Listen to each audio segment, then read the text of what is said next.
Hiyo maneno tunaelewa. Pili, mimi Papa wa Roma is the senior most Catholic in the Republic of Kenya. Na mimi ndio mdogo yake hapo kama Catholic. Na namba 3 ni Fernandez Odinga Barasa hapo. So sisi kama Wakatoliki tunaendanga hiyo safari pamoja. Na watu wa Likuyani Mulembe. Mulembe Force. Mulembe Swa. Mulemoyo. Musangalile. Mulebaramu. Tusalimiane kwa mkono. Asante sana. Mheshimiwa Rais, tuko hapa kwa sababu tulikuja hapa na tukaahidi watu wa hii kaunti ya Kakamega. Wakati tulikuja Economic Forum, tukitafuta kura, tuliwaambia hawa wananchi, hata tukishindwa na kazi zote, hii ya kufukuza umaskini na kuweka pesa mfukoni haitatushinda. Tunaweza ama hatuwezi? Tunaweza ama hatuwezi? Mheshimiwa Rais, mradi wa aggregation and industrial park hapa Kakamega na Kenya mzima uko na nguzo 3.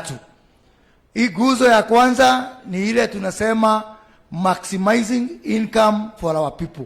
Yaani pesa ijae kwa mfuko. Ile mazao ilikuwa inapotelea hapa ati hawezi kufika kwa soko, tutaifanyia sorting hapa, tuifanyie value addition hapa, ndio wananchi waweze kuongeza pesa kwa mfuko. Nguzo ya pili ni ile tunaita inclusive growth. Yaani si zote, wengine wasiende mbele, waache wengine nyuma.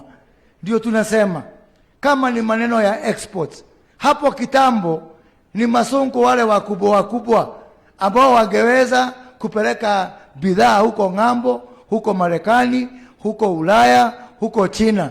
Lakini saa hii hata mtu hapa Kakamega anaweza kuleta mazao yake hapa na tumsaidie hata yeye akuwe exporter kama wengine.